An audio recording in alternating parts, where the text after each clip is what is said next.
शनि देवाय नमः। अगर आज दुख के बादल छाए हैं तो कल सुख की बरसात भी लाएंगे। मैं भी भगवान शनि देव की भक्त हूँ, देखती हूँ कब तक मुझे वो बार बार रुलाएंगे। नमस्कार प्रिय भक्तगणों, स्वागत है आप सभी का आपके अपने चैनल ज्ञान अर्थ में। आप सभी का दिन शुभ और मंगलमय हो। श्रोताओं, आज फागुन मास का प्रथम शनिवार है। आज आप रसपान करेंगे भगवान शनि देव की पावन एवं प्रचलित व्रत कथा। आइए ध्यान लगाकर रसपान करते हैं शनि देव की व्रत कथा। शनि देव जिस पर मेहरबान हो जाएं, उसका जीवन संवर जाता है। उस व्यक्ति को धन संपत्ति, सुख, मान सम्मान सब कुछ प्राप्त हो जाता है। उसके जीवन में शांति और सुकून का वास होता है, तरक्की को रास्ता मिलता है। वहीं अगर शनि का अशुभ प्रभाव व्यक्ति की जिंदगी पर दिखे तो जीवन दुख और कष्टों से भर जाता है। इंसान की प्रगति रुक जाती है, व्यवसाय में घाटा हो जाता है, घर में कलेश रहने लगता है और मान सम्मान का हनन होता है।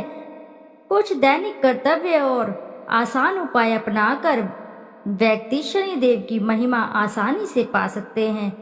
जब व्यक्ति सत्य बोलता है और अनुशासित रहता है, जब व्यक्ति कमजोर और निर्बल लोगों की खूब सेवा करता है, जब व्यक्ति अपने बड़े बुजुर्गों की सेवा करता है, जब व्यक्ति लंबे और फलदार पेड़ लगाता है और पशु पक्षियों के प्रति भी सद्भाव रखता है, जब व्यक्ति शिव, कृष्ण और हनुमान की भक्ति करता है, जब व्यक्ति अपने दांत, कपड़े और विचारों को साफ रखता है, जब व्यक्ति पराई स्त्री पर नजर नहीं डालता है, जब व्यक्ति रोगियों की सेवा करते हैं, जो व्यक्ति गरीब कमजोर मजदूरों का शोषण नहीं करते हैं, ऐसे व्यक्तियों पर भगवान शनि देव की हमेशा कृपा बनी रहती है।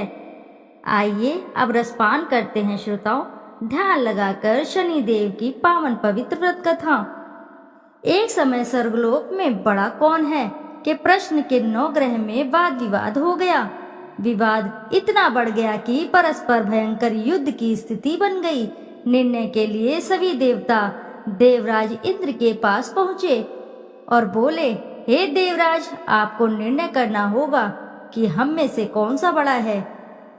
देवताओं का प्रश्न सुनकर देवराज इंद्र उलझन में पड़ गए। इंद्र बोले, मैं इस प्रश्न का उत्तर देने में असमर्थ हूँ।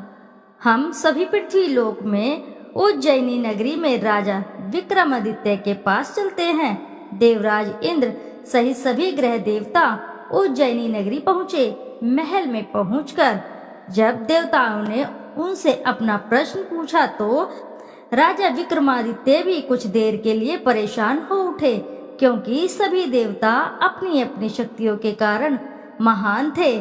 किसी को भी छोटा या बड़ा कह देने से उनके क्रोध के प्रकोप से भयंकर हानि पहुंच सकती थी। अचानक राजा विक्रमादित्य को एक उपाय सूझा और उन्होंने विभिन्न धातुओं, स्वर्ण, रजत, चांदी, कांसा, ताम्र, तांबा, सीसा, रांगा, जस्ता, अभ्रक व लोहे के 9 आसन बनवाए। धातुओं के गुण के अनुसार सभी आसनों को एक दूसरे के पीछे रखवाकर उन्होंने देवताओं को अपने अपने सिंहासन पर बैठने को कहा। देवताओं के बैठने के बाद राजा विक्रमादित्य ने कहा, आपका निर्णय तो स्वयं हो गया। जो सबसे पहले सिंहासन पर विराजमान है वही सबसे बड़ा है। राजा विक्रमादित्य के निर्णय को सुनकर शनि देव ने सबसे पीछे आसन पर बैठने के कारण अपने को छोटा जानकर क्रोधित होकर कहा, राजा विक्रमादित्य, तुमने मुझे सबसे पीछे बैठाकर मेरा अपमान किया है। तुम मेरी शक्तियों से परिचित नहीं हो, मैं तुम्हारा सर्वनाश कर दूंगा। शनि ने कहा, सूर्य एक राशि पर 1 महीना, चंद्रमा 2.25 दिन, मंगल 1.5 महीने, बुध और शुक्र 1 महीने, बृहस्पति 13 महीने रहते हैं। लेकिन मैं किसी राशि पर 7.5 वर्ष यानी 7.5 तक रहता हूँ। बड़े बड़े देवताओं को मैंने अपने प्रकोप से पीड़ित किया है।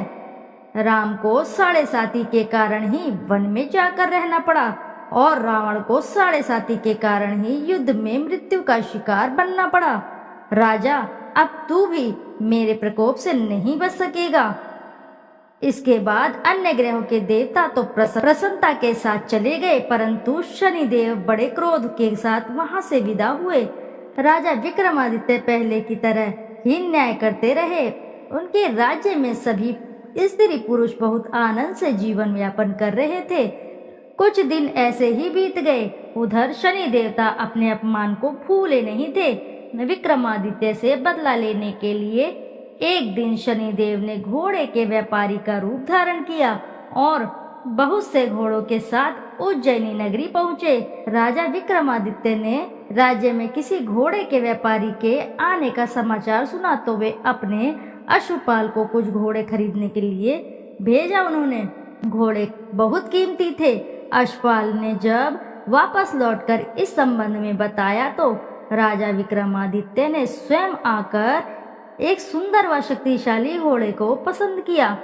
घोड़े की चाल देखने के लिए राजा उस घोड़े पर सवार हुए तो वह घोड़ा बिजली की गति से दौड़ पड़ा। तेजी से दौड़ता घोड़ा राजा को दूर एक जंगल में ले गया और फिर राजा को वहां गिराकर जंगल में कहीं गायब हो गया। राजा अपने नगर को लौटने के लिए जंगल में भटकने लगा, लेकिन उन्हें लौटने का कोई रास्ता भी नहीं मिला। राजा को भूख प्यास लग आई।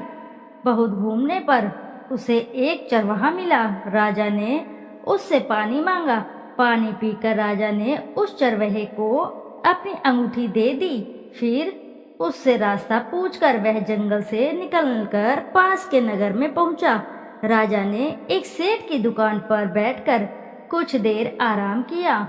उस सेठ ने राजा से बातचीत की तो राजा ने उसे बताया कि मैं उज्जैनी नगरी से आया हूँ।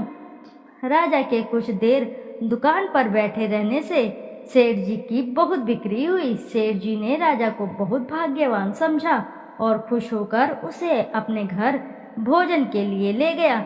सेठ के घर में एक सोने का एक हार खूंटी पर लटका हुआ था। राजा को उस कमरे में छोड़कर सेठ कुछ देर के लिए बाहर गया। तभी एक आश्चर्यजनक घटना घटी। राजा के देखते देखते सोने के उस हार को खूंटी निगल गई। सेठ ने कमरे में लौटकर हार को गायब देखा तो चोरी का संदेह राजा पर ही किया, क्योंकि उस कमरे में राजा ही अकेला बैठा था। सेठ ने अपने नौकरों से कहा कि इस परदेसी को रस्सियों से बांधकर नगर के राजा के पास ले चलो। राजा ने विक्रमादित्य से हार के बारे में पूछा तो उसने बताया कि उसके देखते ही देखते खूंटी ने हार को निगल लिया था। इस पर राजा ने क्रोधित होकर चोरी करने के अपराध में विक्रमादित्य के हाथ पांव कटवाने का आदेश दे दिया। राजा विक्रमादित्य के हाथ पांव काटकर उसे नगर की सड़क पर छोड़ दिया गया। कुछ दिन बाद एक तेली उसे उठाकर अपने घर ले गया और उसे अपने कोल्हू पर बैठा दिया। राजा आवाज देकर बैलों को हाँकता रहता। इस तरह तेली का बैल चलाता रहा और राजा को भोजन मिलता रहा। शनि के प्रकोप की 7.5 पूरी होने पर वर्षा ऋतु प्रारंभ हुई। राजा विक्रमादित्य एक रात मेघ मल्हार गा रहा था। तभी नगर के राजा की लड़की राजकुमारी मोहिनी रथ पर सवार उस तेली के घर के पास से गुजरी। उसने मेघ मल्हार सुना तो उसे बहुत ही अच्छा लगा और दासी को भेजकर गाने वाले को बुलाने को कहा। दासी ने लौटकर राजकुमारी को अपंग राजा के बारे में सब कुछ बता दिया। राजकुमारी उसके मेघ मल्हार से बहुत प्रसन्न मोहित हुई। अतः उसने सब कुछ जानकर भी अपंग राजा से विवाह करने का निश्चय कर लिया।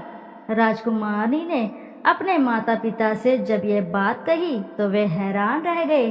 रानी ने मोहिनी को समझाया, बेटी तेरे भाग्य में तो किसी राजा की रानी बनना लिखा है, फिर तू उस अपंग से विवाह करके अपने पांव पर कुल्हाड़ी क्यों मार रही है। राजकुमारी ने अपनी जिद पूरी कराने के लिए उसने भोजन करना छोड़ दिया और प्राण त्याग देने का निश्चय किया। आखिर राजा रानी को विवश होकर अपंग विक्रमादित्य से राजकुमारी का विवाह करना पड़ा। विवाह के बाद राजा विक्रमादित्य और राजकुमारी तेली के घर में रहने लगे उसी रात स्वप्न में शनिदेव ने राजा से कहा, राजा तुमने मेरा प्रकोप देख लिया, मैंने तुम्हें अपने अपमान का दंड दिया है। राजा ने शनिदेव से क्षमा करने को कहा और प्रार्थना की, हे शनिदेव आपने जितना दुख मुझे दिया है अन्य किसी को ना देना। शनिदेव ने कुछ सोच कर कहा, राजा मैं तुम्हारी प्रार्थना स्वीकार करता हूँ। जो कोई स्त्री पुरुष मेरी पूजा करेगा, शनिवार को व्रत करके मेरी व्रत कथा सुनेगा, उस पर मेरी अनुकंपा बनी रहेगी। प्रातःकाल राजा विक्रमादित्य की नींद खुली तो अपने हाथ पांव देखकर राजा को बहुत खुशी हुई। उसने मन ही मन शनिदेव को प्रणाम किया। राजकुमारी भी राजा के हाथ पांव सही सलामत देखकर आश्चर्य में डूब गई। तब राजा विक्रमादित्य ने अपना परिचय देते हुए शनिदेव के प्रकोप की सारी कहानी सुनाई। सेठ को जब इस बात का पता चला तो दौड़ता हुआ तेली के घर पहुंचा और राजा के चरणों में गिरकर क्षमा मांगने लगा। राजा ने उसे क्षमा कर दिया, क्योंकि यह सब तो शनिदेव के प्रकोप के कारण ही हुआ था। सेठ राजा को अपने घर ले गया और उसे भोजन कराया। भोजन करते करते वहां एक आश्चर्यजनक घटना घटी। सबके देखते देखते उस खूंटी ने हार उगल दिया। सेठ जी ने अपनी बेटी का विवाह भी राजा के साथ करवा दिया और बहुत से स्वर्ण आभूषण धन आदि देकर राजा को विदा किया। राजा विक्रमादित्य राजकुमारी मोहिनी और सेठ की बेटी के साथ उज्जैनी नगरी पहुंचे तो नगरवासियों ने हर्ष से उनका स्वागत किया। अगले दिन राजा विक्रमादित्य ने पूरे राज्य में घोषणा कराई कि शनिदेव सब देवों में सर्वश्रेष्ठ हैं। प्रत्येक स्त्री पुरुष शनिवार को उनका व्रत करे और व्रत कथा अवश्य सुने। राजा विक्रमादित्य की घोषणा से शनिदेव बहुत ही प्रसन्न हुए। शनिवार का व्रत करने और व्रत कथा सुनने के कारण सभी लोगों की मनोकामनाएं शनिदेव की अनुकंपा से पूरी होने लगी। सभी लोग आनंद पूर्वक रहने लगे। इति शुभम। प्रेम से बोलिए प्रिय भक्तगणों, जय शनि महाराज की। आइए अब करते हैं शनिदेव की आरती। जय जय श्री शनिदेव, भक्तन हितकारी, सूर्यपुत्र प्रभु छाया महतारी। श्याम अंग वक्र दृष्टि चतुर्भुजाधारी, नीलांबर धार नथ गाज की अवसारी। जय जय श्री शनिदेव, श्याम अंग वक्र दृष्टि चतुर्भुजाधारी, नीलांबर धारनाथ गज की अवसारी। जय जय श्री शनिदेव, क्रीट मुकुट शीश रजित, दीपत है लिलारी। मुक्तन की माला गले शोभित बलिहारी। जय जय श्री शनिदेव, मोदक मिष्ठान पान चढ़त है सुपारी। लोहा तिल तेल उड़द महिषी अति प्यारी। जय जय शनिदेव, जय जय जय श्री शनिदेव। देव दनुज ऋषि मुनि सुमिरत नर नारी। विश्वनाथ धरत ध्यान शरण है तुम्हारी। जय जय श्री शनिदेव, भक्तन हितकारी। प्रिय भक्तगणों, जोर से बोलिए एक बार जय श्री शनि महाराज की। श्रोताओं, यदि आपको वीडियो अच्छी लगी है तो वीडियो जरूर लाइक करें, साथ ही अपने प्यारे से कमेंट में एक बार जरूर लिख दें जय श्री शनि महाराज की।